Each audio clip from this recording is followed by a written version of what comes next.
ये कहानी सरिता नाम की एक लुटेरी लड़की और उसकी मां मानसी की है।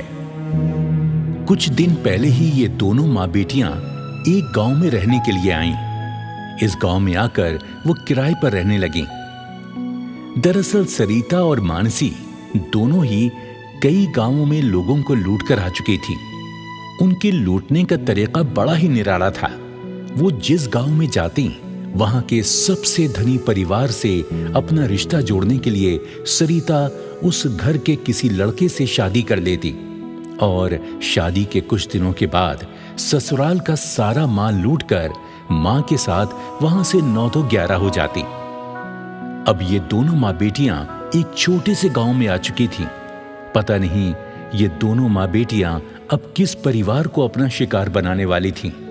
एक दिन सुबह सुबह, माँ, मैंने इस गांव के बारे में सारी जानकारी ले ली है। इस गांव में एक समर नाम का लड़का है और वो भी कुंवारा, बड़े धनी परिवार का है। क्यों ना हम अगला शिकार उसी को बनाएं? और वैसे भी उसके परिवार वाले उसके लिए सुशील कन्या देख रहे हैं। अच्छा, तो बेटी सरिता, उस समर को तुझसे ज्यादा सुशील कन्या कहाँ मिलेगी? हाँ?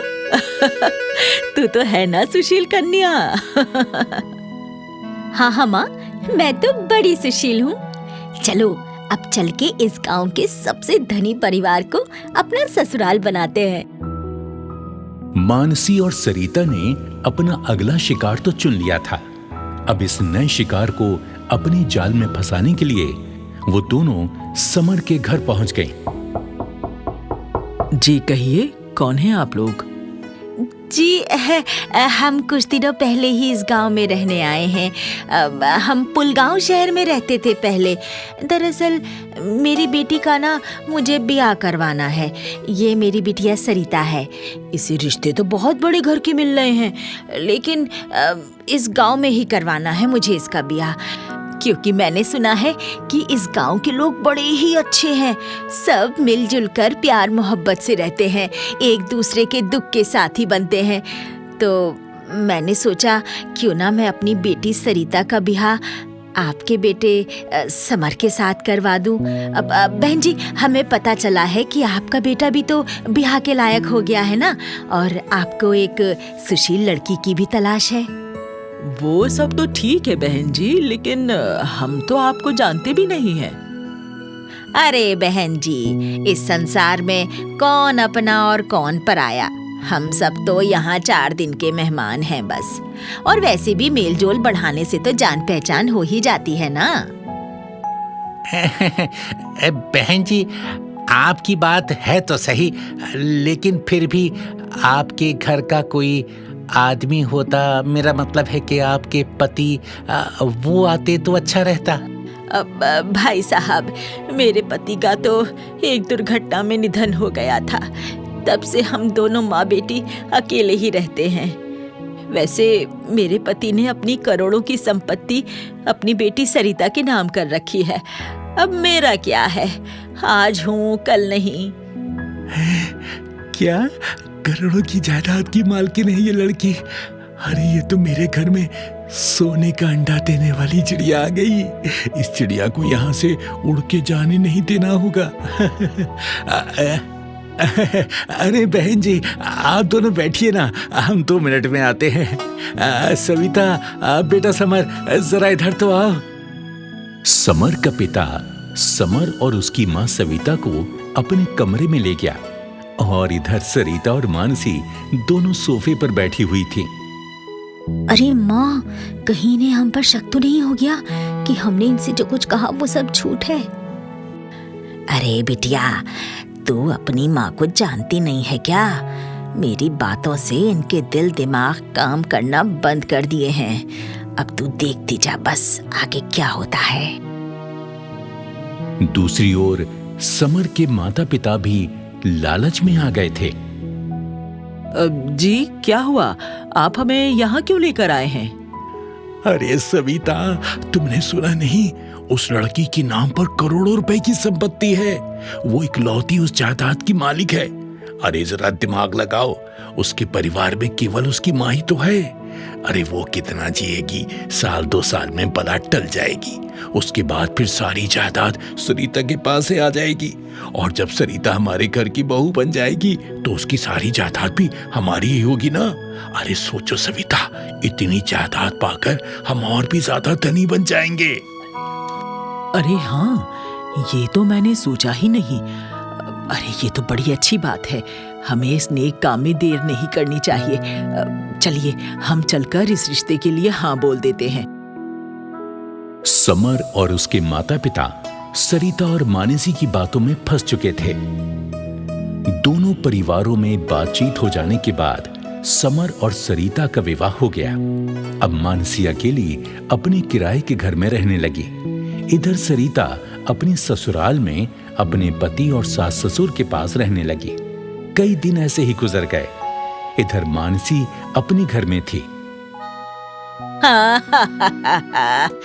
आखिर मेरी बेटी की शादी इस गांव के सबसे धनी व्यक्ति के साथ हो ही गई।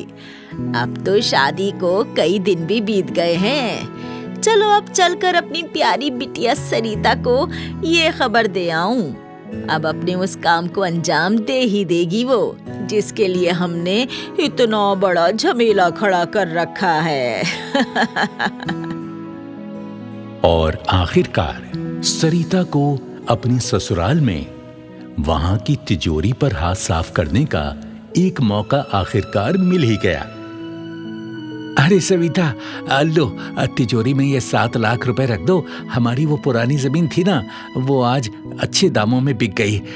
तुम ये सारा पैसा ले जाकर तिजोरी में रख दो, हैं? जी, अब ना आप ये जिम्मेदारी मुझे मत दो। अब तो मैं बूढ़ी हो चुकी हूँ। अब आप ये सारी जिम्मेदारी अपनी बहू सरिता को संभालने दो। पर सविता, बहू तो अभी अभी इस घर में आई है। उसे अगर हम इतनी बड़ी जिम्मेदारी देंगे तो वो तो बेचारी घबरा जाएगी। क्या कहा? घबरा जाएगी? अरे करोड़ों की मालकिन है वो, इतने से पैसे देखकर क्या घबरा जाएगी वो? आप भी ना। ओहो, अरे हाँ, ये तो मैंने सोचा ही नहीं। चलो ठीक है। अरे समर बेटा, सरिता, बहू जरा इधर तो आ। जी पिताजी। बहू, ये लो तिजोरी की चाबी, और ये है 7 लाख रुपए। बहू देखो, अब तुम इस घर की बहू हो, आज से तुम ही इस तिजोरी की जिम्मेदारी संभालोगी। अब तक तो समर की माँ ने ही ये सब संभाला था, लेकिन अब ये तुम्हारी जिम्मेदारी है। अरे बाबूजी, आप मुझे इतनी बड़ी जिम्मेदारी दे रहे हैं? नहीं नहीं, मुझसे इतनी बड़ी जिम्मेदारी नहीं संभाली जाएगी। आप ये अपने पास ही रखिए। अरे बहू, आगे चलकर तुम्हें ही तो ये सब संभालना है, इसीलिए बिटिया अभी से ही इन सब को संभालने की कोशिश करो। शुरू शुरू में मैं भी ऐसे ही डरती थी, पर देखो होते होते आदत हो गई। पर माँ जी।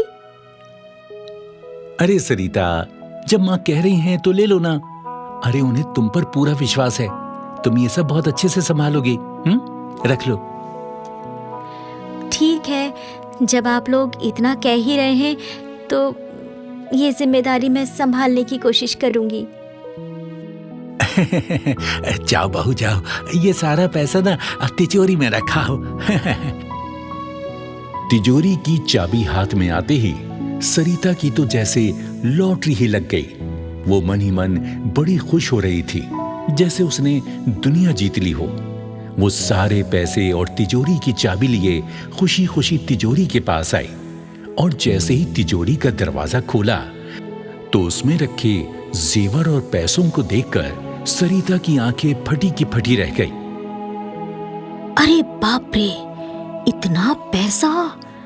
अरे इतना माल पाकर तो मैं जीवन भर आराम से बैठकर खाऊंगी। ये जल्दी से मैं अपने बैग में भर लेती हूँ और यहाँ से फटाफट 9 2 11 हो जाती हूँ।